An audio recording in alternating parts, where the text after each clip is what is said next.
Students, good morning to everyone. My name is Nisar Ahmad. मैं आपका national Inter college मुरादिया bag के English classes में एक बार फिर से स्वागत करता हूं. इसके पहले हम लोग क्लास 10th का first chapter the enchanted pool हम लोग स्टडी कर चुके हैं. आज मैं आपके बीच में लेकर हाजिर हुआ हूं ग्रामर का एक first chapter sentence, kinds of sentence. इस चैप्टर को पढ़ने के बाद हम लोग सेंटेंस के प्रकार क्या होते हैं, सेंटेंस किसे कहते हैं और सेंटेंस को पहचानने के लायक हो जाएंगे. आइए शुरुआत करते हैं ग्रामर से. डियर स्टूडेंट्स, जैसा कि हम जानते हैं कि किसी भी ज़बान को सीखने के लिए उसके ग्रामर को सीखना बेहद ज़रूरी है. जब तक किसी भी लैंग्वेज को, भाषा को कि ग्रामर हमें नहीं पता होगी, तब तक हम ना उसे ठीक तरह से लिख पाएंगे, ना हम सही तरीके से उसको बोल पाएंगे. इसलिए हमारे लिए बेहद ज़रूरी है कि हम ग्रामर के बारे में जानकारी हासिल करें. हर भाषा की शुरुआत शब्दों से होती है. जैसा कि हम पहले ही जानते हैं कि जो वर्ड्स होते हैं वो अ ग्रुप ऑफ लेटर्स होते हैं. A group of letters is called words.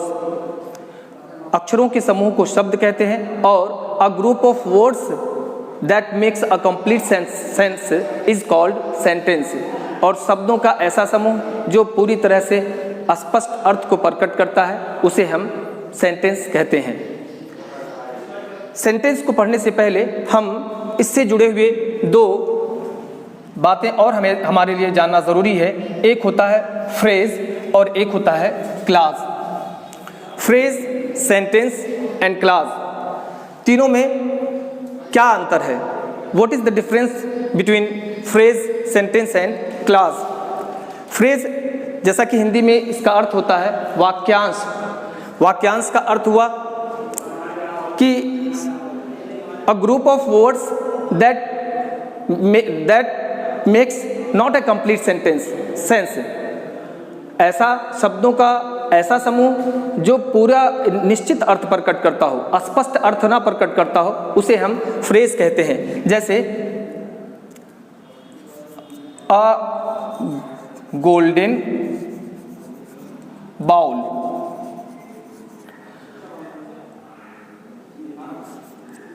and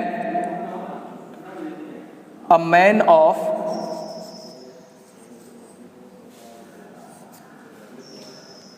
strong will.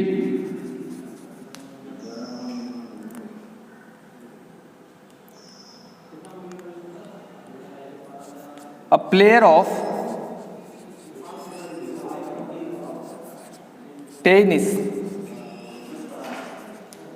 यहाँ इस उदाहरण से, इस एग्जाम्पल से हम समझ सकते हैं कि ये है शब्दों के समूह तो हैं लेकिन इनसे पूरी बात स्पष्ट नहीं हो रही है. एक अ golden ball, a man of strong will, a player of tennis, तीनों ही शब्दों के समूह हैं लेकिन इसमें इनका वर्ब और इनका कोई सब्जेक्ट मौजूद नहीं है. इसलिए यह अपनी पूरी मीनिंग, अपने पूरे अर्थ को स्पष्ट करने में असमर्थ हैं. इसलिए हम इसे फ्रेज कहते हैं. सेंटेंस क्या होता है?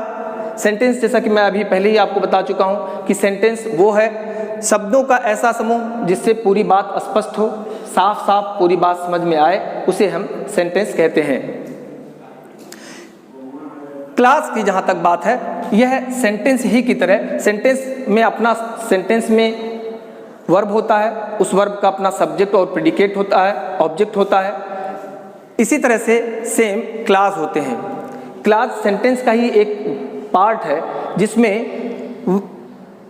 ये पूरी तरह से अपनी मीनिंग को स्पष्ट नहीं करता है, बल्कि अपने मीनिंग को प्रकट करने के लिए यह मेन क्लास पे डिपेंड होता है. क्लासेस को हम बाद में जानेंगे. वैसे क्लास हमारे 3 होते हैं. एक होता है प्रिंसिपल क्लास या मेन क्लास, और फिर कोऑर्डिनेट क्लास और सबऑर्डिनेट क्लास. वो आगे के चैप्टर में हम लोग उसको स्टडी करेंगे. इस वक्त हम सेंटेंस के बारे में जानते हैं कि काइंड्स ऑफ सेंटेंसेस क्या है। Primarily there are 3 kinds of sentences. मुख्य रूप से सेंटेंस हमारे 3 प्रकार के होते हैं। एक पहला है सिंपल सेंटेंस, दूसरा है कंपाउंड, तीसरा है कॉम्प्लेक्स। इसे हम साधारण वाक्य के नाम से जानते हैं, इसे हम संयुक्त वाक्य के नाम से जानते हैं और इसे हम मिश्रित वाक्य के नाम से जानते हैं। सिंपल सेंटेंस, अगर कोई डेफिनेशन पूछे कि व्हाट इज सिंपल सेंटेंस, तो हम कह सकते हैं a sentence that contains a one finite verb. ऐसा सेंटेंस जिसमें सिर्फ एक फिनिट वर्ब हो, एक मेन वर्ब हो, दैट्स कॉल्ड सिंपल सेंटेंस। अब एग्जाम्पल के लिए कि I am Nisar, I teach English. अब I am Nisar, I teach English, इसमें सिर्फ एक मेन वर्ब है, I am Nisar, I am Nisar.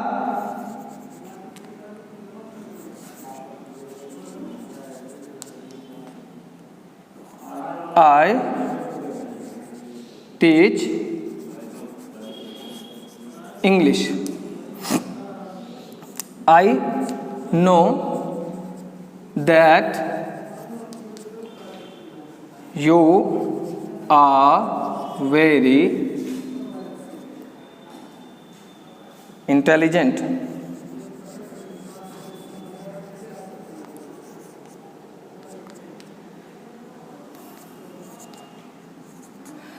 यहां पर मैंने 3 सेंटेंसेस लिखे हुए हैं। एक मैंने लिखा है कि I am Nisar, full stop है, I teach English, full stop है, और फिर नीचे तीसरा जो सेंटेंस मैंने लिखा है I know that you are very intelligent. इसमें एक फिनिट वर्ब नहीं है, बल्कि इसमें 2 फिनिट वर्ब हैं, या 2 क्लासेज भी कह सकते हैं आप। एक मेन क्लास है और एक आपका सबऑर्डिनेट क्लास है। इसमें 2 फिनिट वर्ब हैं, यानी दोनों ही अपने वक्त के होने के टाइम को बता रहे हैं, इसलिए इसे हम फिनिट वर्ब, इसे हम सिंपल सेंटेंस नहीं कहेंगे, क्योंकि इसमें 2 फिनिट वर्ब हैं।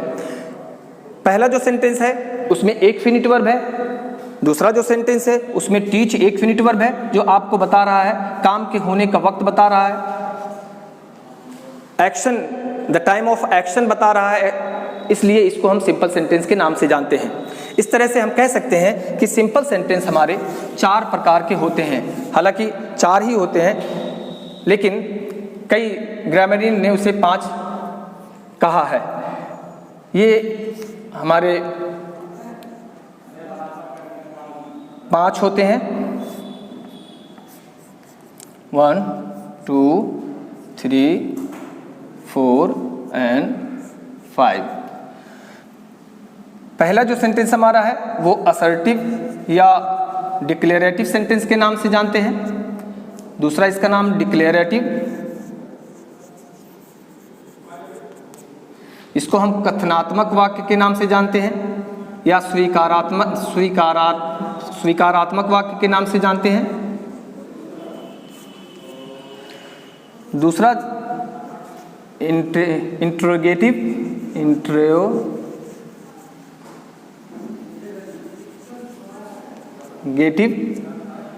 प्रश्नवाचक वाक्य के नाम से जानते हैं।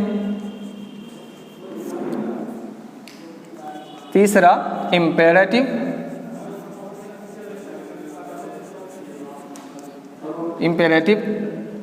आज्ञासूचक वाक्य।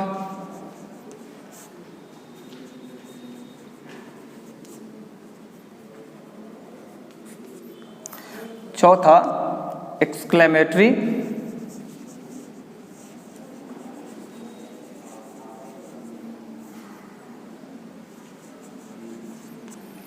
विस्मयादिबोधक या विस्मय सूचक वाक्य, इसमें सूचक।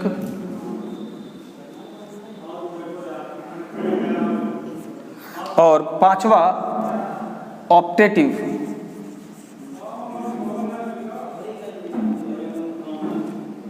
इच्छा सूचक वाक्य।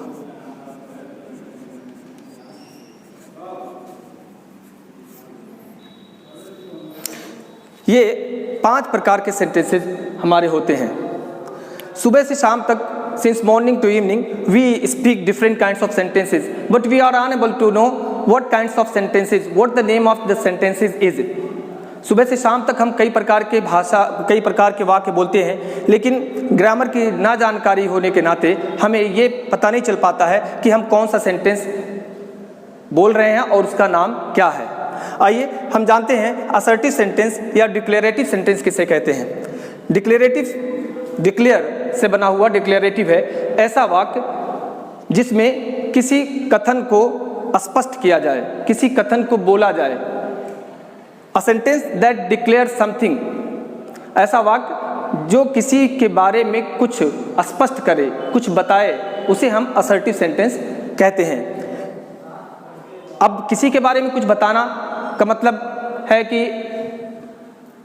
आई teach in National Inter College Moradiha Beg, मैं अपने बारे में इंफॉर्मेशन मैंने दिया। You are student of National Inter College Moradiha Beg, ये आपके बारे में इंफॉर्मेशन दिया। Our principal is very humble, मैंने आपको अपने प्रिंसिपल सर के बारे में इंफॉर्मेशन दिया। जिसमें किसी के बारे में इंफॉर्मेशन दिया जाता है, जिसमें किसी के बारे में कुछ स्टेटमेंट दिया जाता है। अब स्टेटमेंट, मैं आपसे कहूँ कि आप मुझे कोई स्टेटमेंट बताओ या किसी बुक्स के बारे में बोलो, तो आप उस बुक के बारे में जो भी स्टेट करेंगे that is known as declarative sentence और असर्टिव सेंटेंस। एग्जाम्पल्स, और इसके यह it ends with full stop, यह फुल स्टॉप से एंड होता है। इसके अंत में इसका अपना सब्जेक्ट होता है और इसके अंत में फुल स्टॉप आता है। इसकी एक पहचान ये होती है और इससे, इस सेंटेंस से ये पता चलता है कि यह असर्टिव सेंटेंस है। एग्जाम्पल्स के लिए कि असर्टिव सेंटेंस का एग्जाम्पल्स जो होगा वो Neha is a good girl, she obeys her parents। ये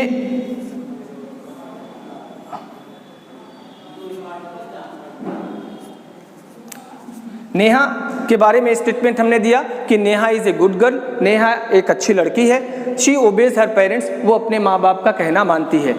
इस तरह से अब इसको अगर कोई पूछे कि उस सेंटेंस का क्या नाम है, तो आप कह सकते हैं कि यह एक डिक्लेरेटिव सेंटेंस है या असर्टिव सेंटेंस है। क्यों है? क्योंकि इसमें नेहा के बारे में स्टेटमेंट दिया गया है, नेहा के बारे में कुछ डिक्लेयर किया गया है। तो आज के लिए इतना ही। कल हम फिर नेक्स्ट वीडियो में आगे, हमारे 4 सेंटेंसेस बचे हुए हैं, इंट्रोगेटिव, इंपेरेटिव, एक्सक्लेमेटरी, ऑप्टेटिव। इन सारे सेंटेंसेस को कल हम डिफाइन करेंगे और जानेंगे। लेकिन इससे पहले I would like to request you to study at your home. मैं आपसे चाहूँगा कि आप घर पर स्टडी करें। इस लॉकडाउन में आप अपने समय का सदुपयोग करें, utilise your time because it is very precious, it never come backs. आप that's till then, good bye.